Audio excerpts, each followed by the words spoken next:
serbisyo kilala si Pangulong Rodrigo Roa Duterte, ang ikalabing-anim na presidente ng silpi sa Pilipinas. Buwan ng Hunyo noong 2016 nang mahalal sa pwesto, pero bago pa niyan ay mahigit 20 taon nang nanilbihan bilang alkalde ng Davao City. Pero sino nga ba si Pangulong Duterte sa mata ng isang Pilipino? Yung presidente na hindi taga Manila, hindi ako sanay ng mga paikot-ikot, probinsyano ako, at matagal akong mayor sa aming siyudad. Ngayon, ang gusto ninyo, ibibigay ko talaga sa inyo.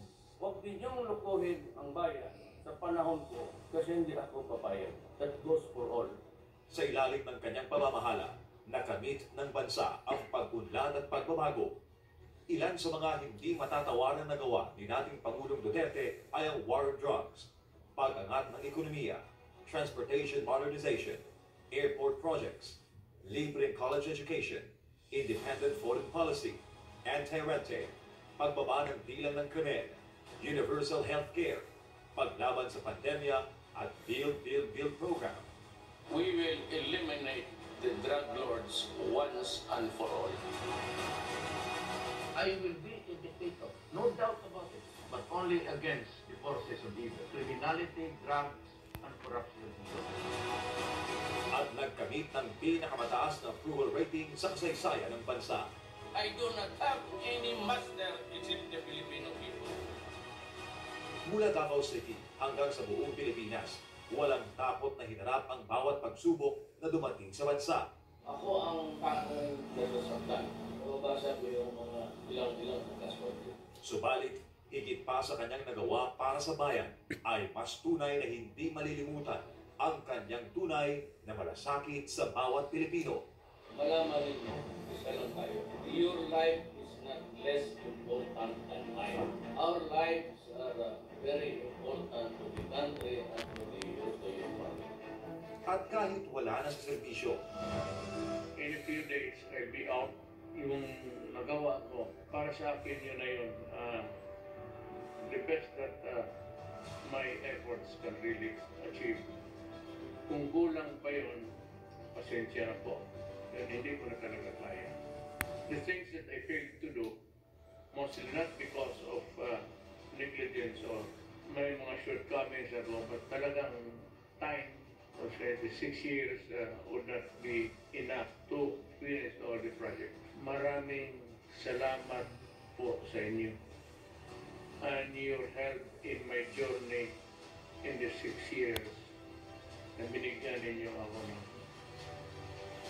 honor maging presidente ng Pilipinas. Maraming salamat.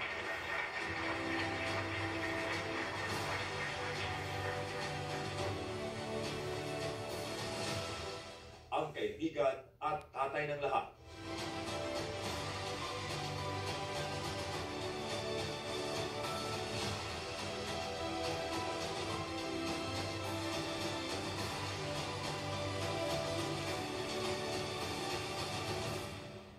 At ngayon ay si Citizen Roddy. As I have already explained to the public, I am a night person. Ngayon, rested na ako. So, if there's any perceptible change, maybe in my physical, it's because nabawi ako sa tulog. I can complete the regimen of 8 hours of sleep. Sobra pa man. Yung mukhang pagod nang nawala. Pero yung age ko, matanda talaga.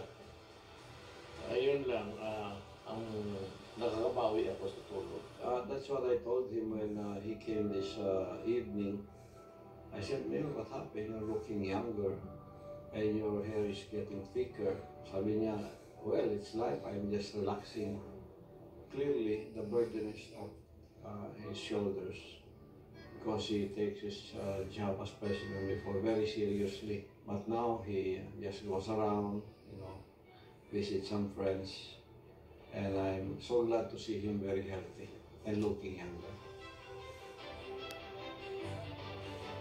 Mananatili sa puso ng bawat Pilipino ang nag-iisa Rodrigo Roa Duterte. Sa sambayang Pilipino, maraming salamat sa inyo.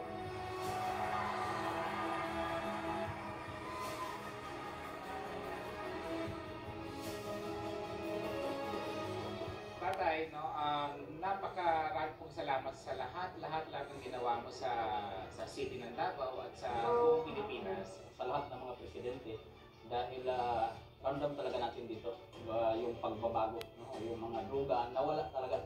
Papasalamat po kami sa kapulisan, sa ating mahal na presidente, sa nagawa niya po sa amin. Maraming salamat po, Tay. Mahal po namin kayo. Alam mo yung feeling na parang kulang yung 6 na taon para kay President Duterte. But sabi ko nga sa kanya whenever I see him na maraming salamat because para po sa akin, he is the best president of our country that we ever had. Para sa Pilipinas kung mahal.